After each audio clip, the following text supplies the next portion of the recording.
안녕하세요. 회생변호사 박시영입니다. 오늘은 본인 명의의 등기된 부동산을 청산가치에서 뺀 사례 하나를 소개해 드리겠습니다.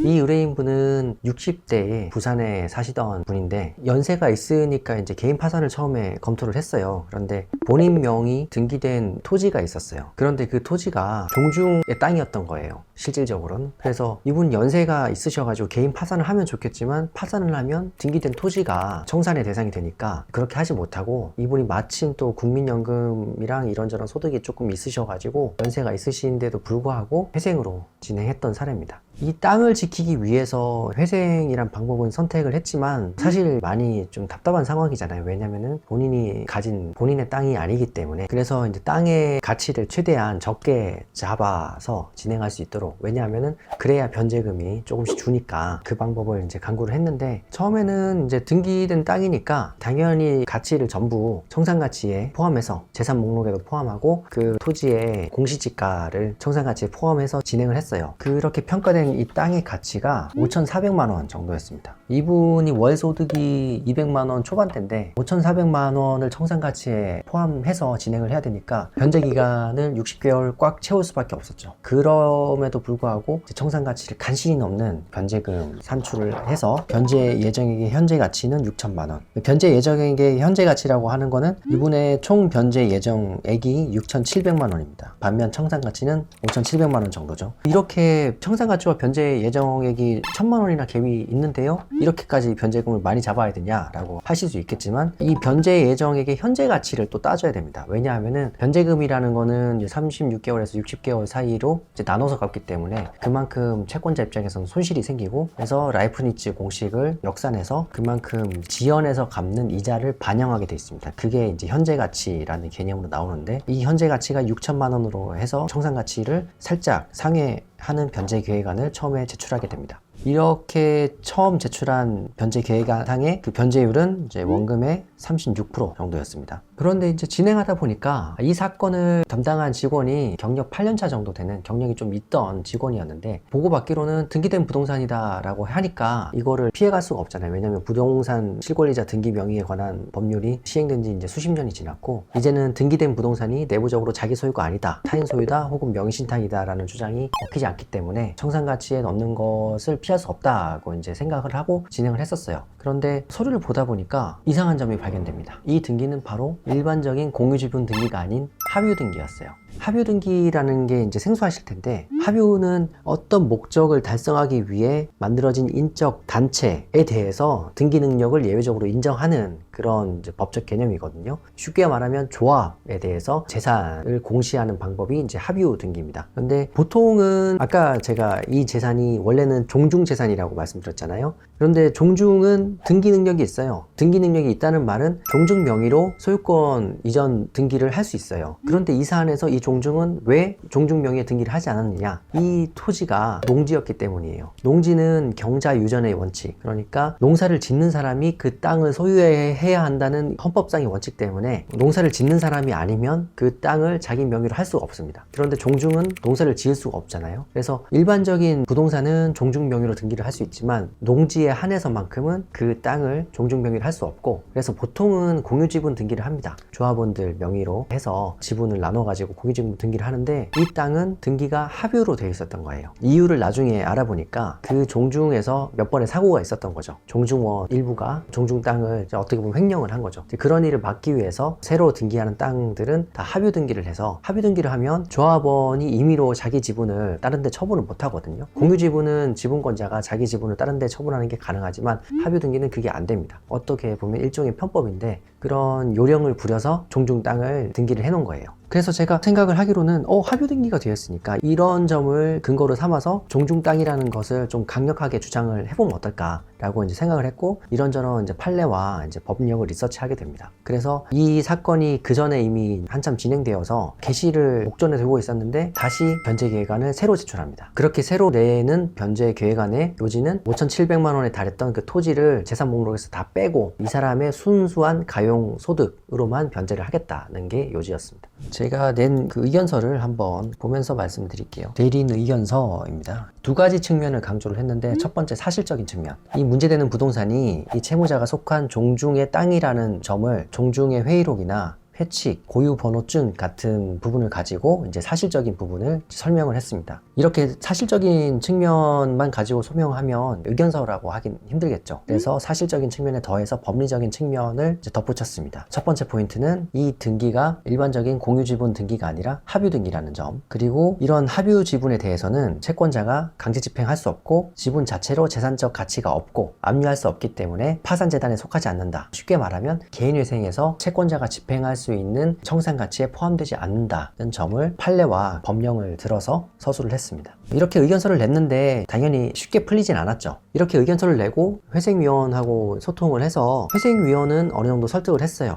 그런데 이제 회생위원분 입장은 본인이 판단할 문제는 아닌 것 같고 판사님께 보고를 드려서 결정을 받아야 된다라고 했습니다. 그래서 이제 기다리고 있었는데 이후에 이제 판사님께서 직접 보정을 내립니다. 판사가 보정을 내리면 보정 권고가 아니라 보정 명령의 형태로 나와요. 부산회생법원 보정 명령입니다. 채무자는 이 명령이 송달된 날부터 14일 안에 흠결사항을 보정하시기 바랍니다 되어 있는데, 흠결사항, 그러니까 보정을 하라고 요청한 사항입니다. 이 부동산 토지가 종중 소유임이 명시적으로 기재된 회의록을 제출하시기 바랍니다. 그 전에 사실적인 보정을 했을 때 이런저런 자료를 냈지만 종중 회의록에 명백하게 기재는 없었던 거예요. 그래서 이 부분은 제가 채무자분께 요청을 드렸고, 그래도 이 채무자분께서 협조를 잘 해주셨던 게 부랴부랴 종중을 소집을 해서 회의록을 다시 작성을 해서 가져다 주셨어요. 이 부동산 실권이자 명의등기에 관한 법률 8조에 따른 특례는 예외적으로 명의신탁이 가능한 그런 사항을 규정한 겁니다. 이 특례는 법령상 제한의 회피를 목적으로 하지 아니하는 경우에 적용됩니다. 그러나 채무자가 제출한 자료에 의하면 해당 종중은 법률상 농지를 취득할 수 없기 때문에 이를 피하기 위해서 종중원 명의를 이용한 것으로 보이는 바, 이는 명의신탁 금지에 예외가 적용되지 않는 것으로 보입니다. 이와 관련해서 법령상 제한을 회피하기 위한 목적이 아니라면 이를 구체적으로 소명해 달라. 그리고 지금 제출된 등기부등본에 따르면 채무자는 최초 매매를 원인으로 해당 토지 지분을 취득했으니까 이는 일종의 계약 명의신탁에 해당하는 것을 보이고, 합의로 변경되었다고 하더라도 조합원의 파산은 탈퇴 사유에 해당하기 때문에 지분 또는 그 가액 상당을 반환받을 수 있기 때문에 이를 청산가치에 산입해야 될 것으로 보인다. 이게 담당 판사님의 생각이죠. 따라서 이에 관해서 의견이 있으면 밝혀보시라는 겁니다. 굉장히 어려운데 이에 대해서 제가 어떻게 답변했는지를 같이 보시면 조금 이해가 편하실 것 같습니다. 이에 대해서 제가 보정서 형태로 낸 서면입니다. 먼저 아까 말씀드린 것처럼 채무자분이 협조를 했다고 했잖아요. 종중을 개최해서 회의록에 이 토지가 종중 소유다라는 점을 명시적으로 기재를 해서 다시 제출했습니다. 그리고 이제 판사님이 의문을 가지고 계신 부분, 먼저 부동산 실명법 특례상의 제한을 회피하기 위한 목적이 아니냐라고 하는 부분에 대해서는 종중이 농지를 소유 등기로 하지 못하는 것은 이제 법 기술적인 문제지 부동산 실명법이 예정했던 중대한 법 위반이라고 할 수 없다는 부분을 쭉 서술을 했습니다. 그 부실법에서 말하는 법령상 제한 는 그 앞에 함께 나열된 문구인 조세포탈, 강제집행 면탈과 연결되어 이해해야 된다는 부분인데, 쉽게 말하면 이 법에서 말하는 법령상의 제한은 세금을 포탈하거나 강제집행을 면탈하기 위한 정도, 이런 정도의 중대한 법 위반이어야 해당하지, 이렇게 종중이 농지를 소유하는 게 현실적으로 존재하는데 단순히 농지법이라는 기술적인 문제 때문에 그 명의의 등기를 하지 못하는 것은 앞서 말씀드린 이런 중대한 법 위반으로는 보기 힘들다라는 점을 논술을 했고요. 그리고 이제 두 번째 쟁점이죠. 조합원이 파산을 하더라도 민법 조분과의 관계상 지분이나 가액 상당을 반환받을 수 없다는 점에 대해서 어떻게 생각하느냐에 대해서는 저는 이제 두 가지로 말씀드렸는데, 첫 번째는 이 채무자가 실질적으로 부동산에 대해서 지분이 없다는 점을 말씀드렸어요. 왜냐하면 그 재산은 실질적으로 조합 거고 어떤 단체의 내부 관계는 다 이제 형식적인 부분을 떠나서 실질적으로 판단을 해야 되거든요. 그런데 종중 재산이고 종중 돈으로 그 땅을 샀기 때문에 그 조합체에 대한 지분이란 걸 이제 상정하기 힘든 거죠. 그래서 그 땅은 원래 종중 것이었고 채무자가 등기 명의를 취득하기 위해서 출연한 것, 그러니까 자기 지분은 아무것도 없다는 점을 설명을 드렸고, 그 다음으로는 이런 것 저런 걸 떠나서 채무자 회생법 383조를 얘기를 했습니다. 해당 조항은 압류할 수 없는 재산은 파산재단에 속하지 않는다고 이제 명백하게 규정하고 여기에 다른 예외를 두지 않기 때문에 채무자 회생법이 압류할 수 없는 재산은 파산재단에 속하지 않는다고 규정한 이상 어떻게 해석하더라도 합유 등기된 부동산 지분은 청산가치에 반영하면 안 된다는 부분을 이제 설명을 드렸어요. 그러면서 좀 설득력을 더하기 위해서 비슷한 예를 들었습니다. 이 압류금지 재산이 청산가치에 반영되지 않는 이제 강력한 예가 하나 있는데, 그게 공무원분들 있잖아요. 공무원분들은 퇴직연금이 오래 근무하신 분들은 많게는 1억 원도 넘어가거든요. 그런데 그 정도의 퇴직연금을 갖고 있으면서도 개인회생을 문제없이 진행을 하실 수 있어요. 왜냐하면 퇴직연금은 법률상 압류가 금지되는 재산이기 때문에 그래요. 이 부분을 제 다른 영상, 공무원 개인회생 영상에서도 말씀드렸는데, 이 조항이 있기 때문에 공무원분들이 현실에서 큰 제약 없이 개인회생이 가능한 그런 부분입니다. 그리고 마지막으로 이 채무자의 연령과 이런 고령에도 불구하고 파산이 아닌 회생을 들어갔다, 이런 점을 아울러 고려를 해주시라 라는 이제 부탁을 드렸습니다. 이렇게 이제 판사님이 내리신 보정명령에 대해서 이제 다시 한번 보정서를 냈고, 그래서 이렇게 저렇게 결론이 어떻게 날려나 라고 기다리고 있다가 개시가 났습니다. 이런 과정을 거쳐서 다시 최종적으로 개시가 난 변제계획안의 내용을 요약해 드리겠습니다. 월 가용소득 69만 6천 원에 변제기간이 확 줄었습니다. 당초 청산가치 보장 원칙 때문에 60개월까지 늘어났던 변제기간이 36개월로 줄고 총 변제 예정액도 2,500만 원으로 줄었습니다. 왜냐하면 청산가치가 기존에 5,700에서 348만 원으로 줄었기 때문이죠.